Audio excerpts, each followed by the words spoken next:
Tom Onzere is a community paralegal and also a women's rights activist. In fact, I am a FIDA male champion for gender equality in Vihiga.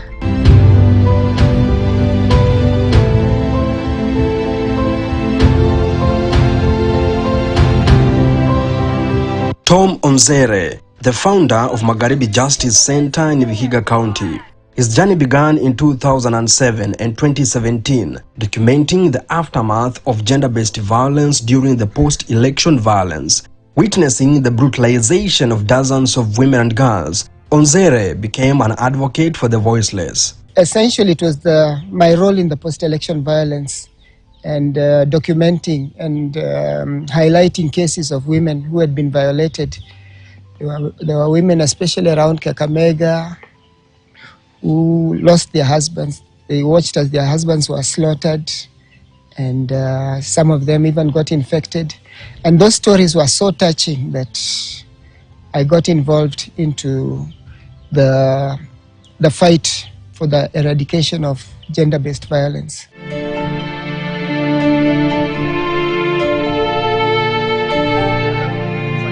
Violation of rape definement comes with a lot of stigma, discrimination. Ile like nikiongelea watanionaje, nikisema wataniulizaje. So ilibaki ile nibaki nayo kama machungu yangu na ni ya bebe.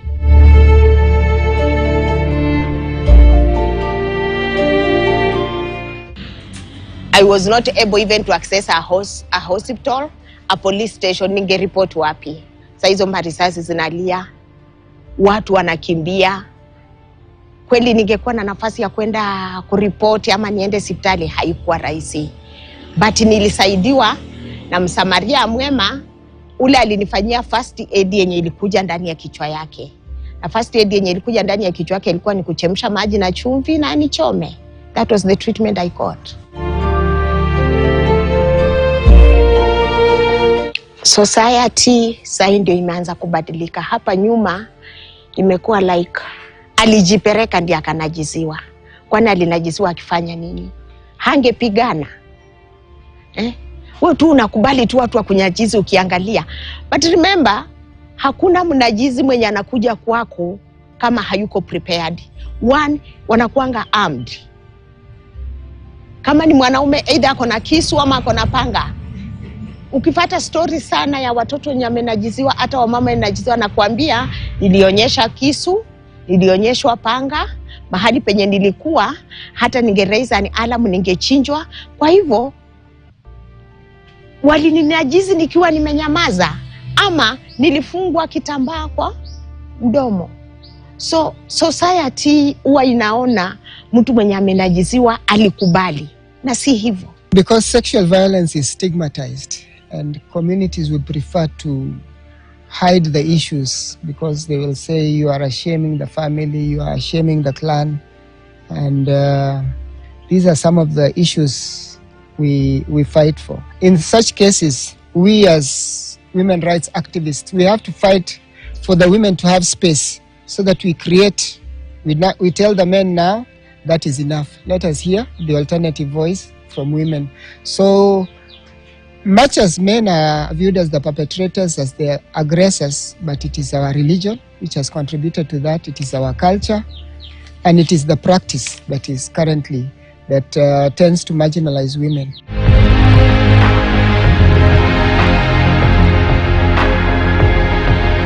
Onzere has chosen to stand as a defender of human rights, challenging the repressive cultural norms that have allowed gender-based violence to persist amid the patriarchal nature of this community. Largely, this community is not very tolerant of women. We have a problem in Vihiga of widow eviction. Currently, we have about 10 cases of women who have been chased away from the homesteads after the husband passes out. We have instances of gang rape. As I say, the level of stigma is still high, and they will tend not to come out to seek justice. Here, women have no voice, and if violated, they have no right to speak up.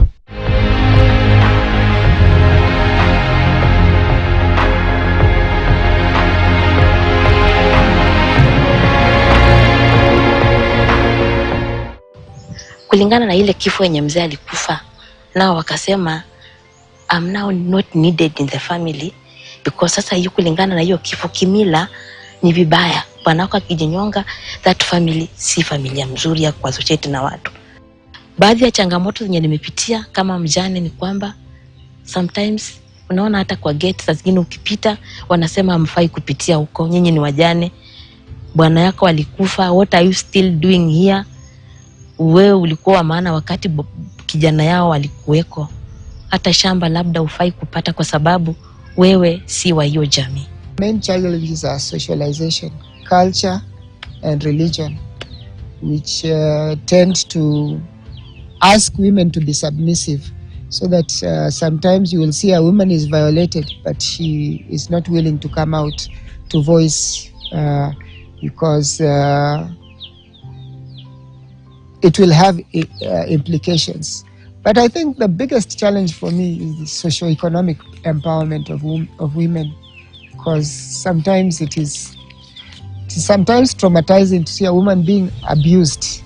You can see clearly this woman is being abused by the spouse, but because she relies on the spouse for her daily bread or for her sustenance, it means she just has to agree to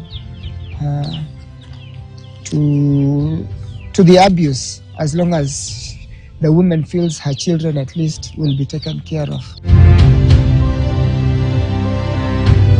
For Peter Chem, growing up on the slopes of Mount Elgon, one of the hotspots of gender-based violence in Bungoma County, has witnessed women's suppression by cultural norms and sexual abuse during election time, prompting him to face men in these hills head-on to find a solution. What made me to start Human Rights Defender as an issue because of the geographical coverage in Mount Elgon. We have been faced with several challenges in terms of violation of human rights, especially the women, children, because of the virtues that people embrace boy-child in the region. So being one of the people, I decided that I can venture into this activity to support our people, voice their issues out, then collaborate with other people in the region of Mount Elgon. So we have been working since 2009 up to now.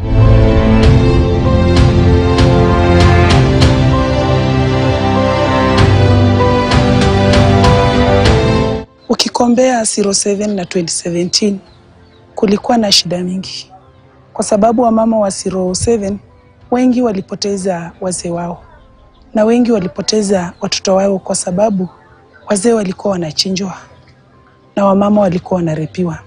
So huku unajua ni mwalifu ndiye anakurep ama ni askari ndiye alikuwa anakurep, kwa sababu wote wangekuja, askari akikuja mnatoroka, walifu akikuja mnatoroka. Saa mwezi kujua ni nani ndiye amefanya nini, amedivide watoto ama ni nani amekurep. Hiyo 07 wa mama wengi waliweza kupata watoto ambaye hawajui kina baba yao ni nani. So wamama wameweza kuishi na stress mingi ya 07. Then in 2017 pia hapa Mlima Elgon tulikuwa na shida ambayo wamama wenzangu waliweza kurepiwa, wazee wao wakaweza kuchinjwa na watoto wakaweza kudivailiwa. So kwa hiyo 2017 sisi hapa Mlima Elgon tulikuwa tukisikia tu election inakuja, inakuwa ni shida kwetu. Unajiuliza utahama wapi ama utaishi wapi? Mambo ya gender based violence imekuwa sana na tunataka tuongelee na tusifiche. Watu wengi wanaficha na imeleta shida. Men always fear to report cases, but they're also facing the same challenge. Like we had a case in Chebiuk where a man was chopped up with a female, but reporting is, they say it was just an accident. They're not saying that a woman who did that. They say just an accident. So those cases are there. Then also, like on our side, we are male fear to report through female. They always report to male, and all male GBV ambassadors are a few, because people will say, "Your cousin, your mama." They will say, "Your GBV cases are for women. You man, how do you defend gender-based violence?" Kama mambo ya defilement, wengine wanaokopa mambo ya kwenda kotini. Lakini ninaomba tupate watu ambao wanaweza simama na na the victim ama mwadhiriwa, alafu awache watu wengine kando, alafu asimame tu na mwadhiriwa.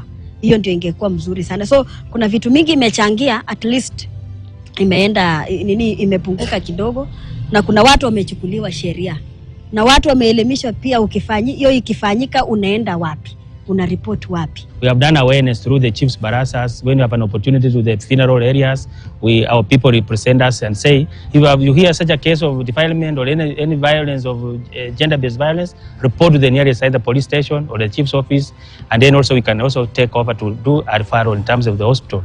In doing so, that has enlightened the public in Bungoma so that people can come out and report the cases. Otherwise, other areas are even doing more than Bungoma are doing because of they have not that knowledge of how they report.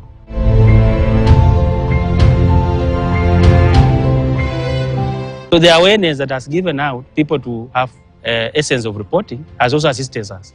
In terms of percentages, we are doing not very badly, but we need to put more effort so that we don't have even a case of GBV being reported in every area of this region. So our role is to identify partners like UN Women to support us capacity build, identify other partners like Haki Africa to support our programs.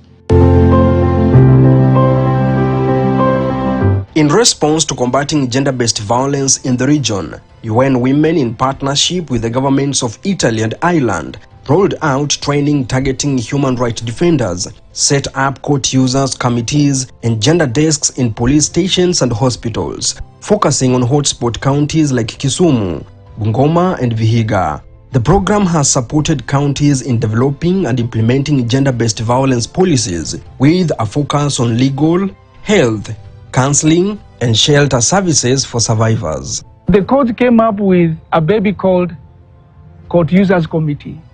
That is a signal to you that if there is a window for you here, utilize it and bring your challenges before courts. And before courts is this Court Users Committee. So there is no blame game, because if you are not utilizing this forum, then you have a problem. So for us, we are not blaming anyone. What we are blaming is lack of utilization of this Court Users Committee, and making sure the only blame you will have is to blame yourself for having not processed this thing and reach the court. When somebody now reports, we record. Then this case has reached where? Is it a police station? Is it the court? Because we have 3 members in our organization that are sitting in the Court Users Committee. We have one in Bungoma, we have one in Webuye, and then we have one in Sirisia. So we always track from the beginning. When the case was reported in Kimilili, it was reported to which police, then the file was taken to court, the progress of the cases.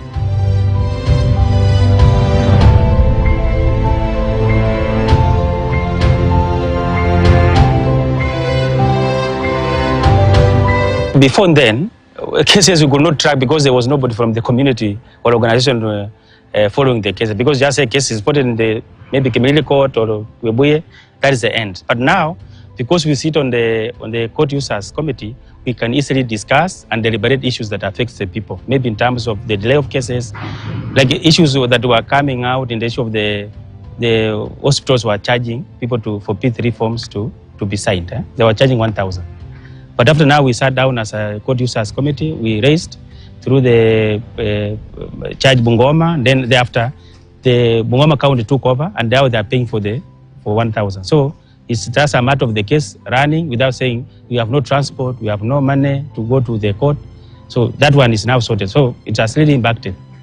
That coordinating collaboration was important for the journey that we're talking about in strengthening access to justice. Then alongside that, we also had another structure that we're working with, which is the Gender Sector Working Group in all the 3 counties, build their capacity, try and ensure that we have certain plans that have to be in place. But civil society presence in that space is so important, because then we were able to report, you're able to say, something is going on that is not right, it is picked up from there, and it is followed up again by the different duty bearers. So it could be Ministry of the Health Department, like in Kisumu, you have the GBVRC Center. They would be able to respond to an issue that's raised. If you went to Vihiga, you'd find the hospitals taking it up, changing. And we've also seen how, because of practice, you actually have new policies that are then incorporated, or a new standard of operating when it comes to dealing with GBV across all the 3 counties that we were working in. Mwendo huu mdogo mdogo tutafikia wengi na wengi watafikia wengi na mwishowe watu wetu watakuwa na amani. Through community barazas and sensitization programs, Peter and Onzere educate the public about the laws surrounding gender-based violence and penalties for perpetrators, and training male champions of gender-based violence at community level, breaking the cycle of violence and providing hope for a better future. The fight for gender-based violence cannot be achieved by excluding the men and the boys in the space. So for male inclusion, we're involved in engaging men and boys as partners to the women and girls in achieving gender equality. And moving forward, we would like to see the justice centers escalated to the wards so that wananchi are able to access support for justice redress. What we are doing now, we are supporting some girls, pay them fees to schools that maybe were unable to go to school or who gave birth. We have supported around 32. Now we are running around 18. We are finishing the years. Then also in terms of training, they have done capacity building on documentations. You know, people will not, they are not aware of how to document GBV cases. What do you track? So now people have now capacity and they can easily document and report. Then also do awareness with the community on when such a GBV cases happens, especially sexual violence issue, at what time do you need to report? Then what are the procedures, how to follow? Yeah. The fact that between 2017 and 2022, we had a shift from 1 elected woman MCA to 3. I think that is a plus for us. On the issue of cases, we may not have managed to really bring the cases down because of the creeping issue of corruption. Because with the time, the perpetrators are also learning how to destroy evidence.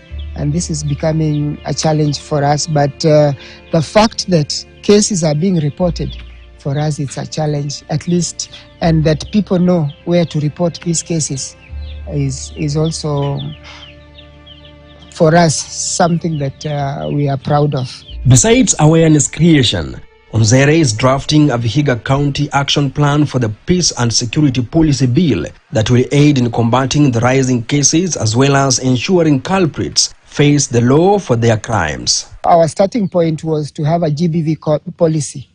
We have started work on it. We got the zero draft and the first draft, but we are positive before June next year we shall have a GBV policy in Vihiga. Secondly, we are also working on a county action plan for peace and security that deliberately engages and involves women.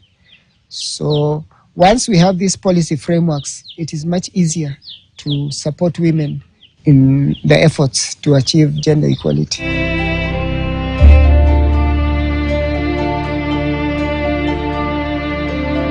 Among the other challenge here is our voting patterns. If we have more women in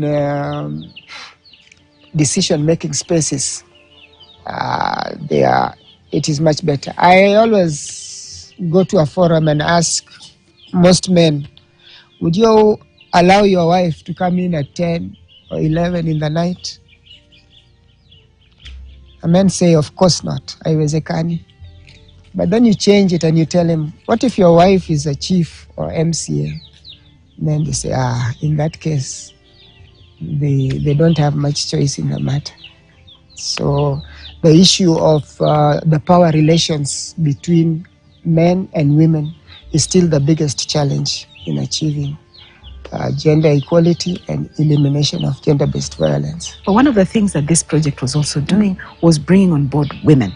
So in all the 3 counties, we worked with women human rights defenders, which actually meant we brought them visible. They've been there, they've been doing a lot of work, but now we have brought them visible in the sense that they are now collaborating very, very strongly with the government. So they're around decision-making spaces, talking about what needs to be done, talking about how it needs to be improved. And the collaboration that we now have between duty bearers and women, the women human rights defenders, is very important because it has actually helped to change how they work when they're handling survivors of violence.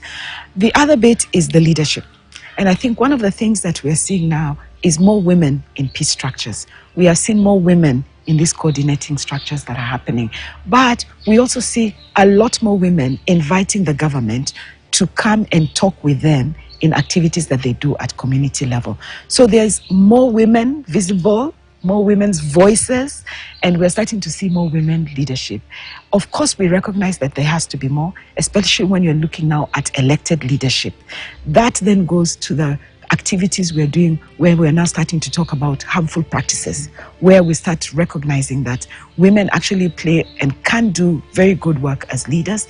The attitude change that comes from just engaging in conversation around culture means we're starting to see that if we can see all these women at the community level being given spaces at community level, it is also possible that we'll start seeing a lot more women in elected position. That is one. Second, we are seeing more women elected leaders receiving less abuse. We are seeing them also being respected. We're seeing the way people are engaging with the women leadership that is available within the county assembly in a much more respectful manner. So they're starting to recognize the value that women are playing. And that is important because it means that it allows more women an opportunity to actually now start coming forward, because we're starting to see mind change, attitude change. We're starting to see communities cancelling culture that is not seen to be positive, and also stopping negative culture as well.